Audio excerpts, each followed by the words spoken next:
इस बुलेटिन के प्रायोजक है glamour beauty salon, golden city fashion jewellery और किंग क्लब। नमस्कार, अभय न्यूज के 22 नवंबर रविवार दोपहर के बुलेटिन में आप दर्शकों का स्वागत है। इसके साथ ही यदि आप भी बनना चाहते हैं रिपोर्टर और जुड़ना चाहते हैं अभय न्यूज के साथ, तो हमें अपने आसपास की जन सरोकार से जुड़ी खबरें पूरे विवरण के साथ हमें हमारे व्हाट्सएप नंबर 9111114007 पर भेजिए। हम आपकी वो खबर दर्शकों तक पहुंचाएंगे, वो भी आपके नाम और फोटो के साथ। चलिए अब चलते हैं जिले भर की प्रमुख खबरों की ओर। देवास रोड स्थित उद्योगपुरी में गेहूं पैकिंग करने वाली फैक्ट्री अरिहंत सॉर्टेक्स की दीवार गिरने से मजदूर की मौत हो गई। 40 साल का राहुल पासवान फैक्ट्री में काम कर रहा था। इसी दौरान गेहूं की पैकिंग करते वक्त अचानक फैक्ट्री दीवार गिर गई, जिसकी जद में आया राहुल पासवान दब गया।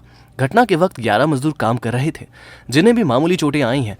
नागझिरी थाना पुलिस मामले की जांच कर रही है। राहुल माता पिता पत्नी सहित फैक्ट्री में ही रहता था। उसके 5 बच्चे हैं। वह मूल रूप से बिहार का रहने वाला था। बताया जा रहा है कि गेहूं की मशीनों से पैकिंग के दौरान अत्यधिक वाइब्रेशन के कारण जर्जर हो चुकी दीवार भर कर गिर गई। मजदूरों ने दीवार गिरने की आशंका पहले भी जताई थी, लेकिन संचालक ने इस पर ध्यान नहीं दिया, जिस वजह से ये मजदूर की मौत का कारण बनी। कर रहे थे हम लोग यहाँ, जिसको जिधर हुआ भागने का यहाँ भाग गया। ये भागने से असफल रहा, इसके कारण दीवार इसके यहाँ सिर पर गया, चिपटा हो गया। दीवार पहले झिरझिरा या धुआं की तरह उड़ा, यहाँ गर्दा उड़ा, यहाँ धुआं की तरह उड़ा। इसके बाद एकाएक गिर गया। यहाँ भागने में जैसे धुआं हुआ, आदमी यहाँ इधर उधर हो गया। यहाँ ये भागने से असफल रह गया। इसके सुरेश पटेल के अंदर काम करते थे। ठेकेदार नहीं है, लेकिन यहाँ एक मुकदम होता है संचालित करने वाला, यहाँ तो इस संचालित करते थे। यहाँ ये अरिहंत वेयर हाउस नागझिरी में काम करता था। ये बिहार का रहने वाला है। ये यहाँ पर काम करता था और वहीं रहता था। ये वहाँ पर जो गेहूं का गोदाम में, जो वहाँ पर गेहूं के गोदाम की दीवार जो गिरने से इसको चोट लगी, उससे इसकी मृत्यु हुई। रविवार को एनसीसी स्थापना दिवस पर कैडेट्स ने ब्लड बैंक में रक्तदान किया। इस मौके पर बड़ी संख्या में कैडेट्स ने रक्तदान किया। नवंबर के चौथे रविवार को हर वर्ष एनसीसी का स्थापना दिवस मनाया जाता है। कैप्टन दिनेश जोशी ने बताया कि हर वर्ष इस दिन परेड सहित विभिन्न सांस्कृतिक कार्यक्रम आयोजित किए जाते हैं। पूरे हर्षोल्लास के साथ ये दिन मनाया जाता है, लेकिन इस वर्ष कोरोना के चलते ये कार्यक्रम आयोजित नहीं किए गए।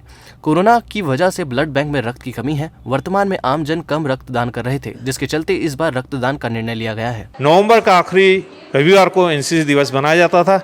भव्य पैमाने पर बनाते थे, पर कोरोना काल की गाइडलाइन के कारण इसको सिर्फ रक्तदान के रूप में हमारे 2MP आर्टिलरी के लेफ्टिनेंट कर्नल RD शर्मा के मार्गदर्शन में एनसीसी के PI स्टाफ द्वारा 18 छात्र सैनिक Madhav college, Madhav science college और एक PI स्टाफ द्वारा, आर्मी के जो PI स्टाफ है हमारा, उनके द्वारा रक्तदान दिया जा रहा है।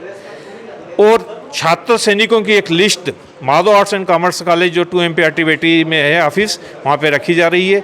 जिनको भी रक्तदान की आवश्यकता पड़ती है तो तुरंत उसको कैडेट द्वारा यहाँ पे जिला चिकित्सालय में आके रक्तदान दिया जा सकता है। जिला मुख्यालय पर मास्क नहीं पहनने वालों की धरपकड़ तेज होने के साथ साथ तहसीलों में भी सख्ती कर दी गई है। तराना तहसील में महिदपुर नाके पर संचालित कॉलेज में अस्थायी जेल की व्यवस्था की गई है, जिसमें मास्क नहीं पहनने वाले लोगों को जेल पहुंचाया जा रहा है। तहसीलदार DK वर्मा के आदेश पर प्रशासन, पुलिस और नगर निगम की टीम द्वारा तहसील में मास्क नहीं पहनने वालों पर कार्रवाई की जा रही है। इसके पूर्व तहसीलदार ने अपने हाथों से लोगों को मास्क पहनाकर समझाने की कोशिश की, लेकिन लोगों में जागरूकता नहीं आने पर अस्थायी जेल भेजने के निर्देश जारी किए हैं। शासन के निर्देशानुसार जो मास्क नहीं पहन रहे हैं उनको मास्क पहनाने के लिए प्रेरित कर रहे हैं। मास्क का वितरण किया जा रहा है। वो जो मास्क नहीं पहन रहे हैं उनके लिए अस्थायी जेल के लिए भी व्यवस्था की गई। ऐसे ही खालचो तहसील में भी मास्क नहीं पहनने वाले 45 लोगों को जेल भेजा गया।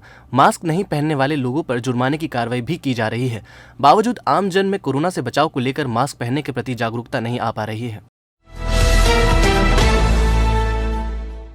तराना सामुदायिक स्वास्थ्य केंद्र पर टीबी को लेकर बैठक आयोजित की गई। WHO की कंसल्टेंट डॉक्टर निधि सांखला और जिला क्षय अधिकारी डॉक्टर सुनीता परमार ने बैठक ली, जिसमें medical officer, community health officer, supervisor, pharmacist, lab technician शामिल हुए। इस दौरान डॉक्टर सांखला ने बताया कि वर्तमान में प्रति लाख पर 193 टीबी के मरीज देश में हैं। आने वाले 5 सालों के भीतर इस संख्या को 193 से घटाकर 44 करने का लक्ष्य है, जिसके लिए अधिक से अधिक मरीजों का टीबी का चेकअप और इलाज करने की आवश्यकता है। इसलिए OPD में आने वाले मरीजों में से कम 4% लोगों की टीबी की जांच होना जरूरी है। डॉक्टर परमार ने बताया कि भूख कम लगना, रात को पसीना आना, कमजोरी, वजन कम होना, 2 सप्ताह से अधिक खांसी और जुकाम, बलगम में खून, ये सभी टीबी के लक्षण हैं।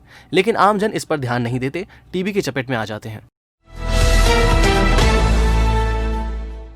खालचरोद में गोचर भूमि को मुक्त करवाने के लिए कानूनी लड़ाई लड़ने वाले समाज सेवी के खिलाफ झूठे केस में फंसा के षड्यंत्र करने का मामला सामने आया है। समाज सेवी ने मामले की शिकायत एसपी से की है।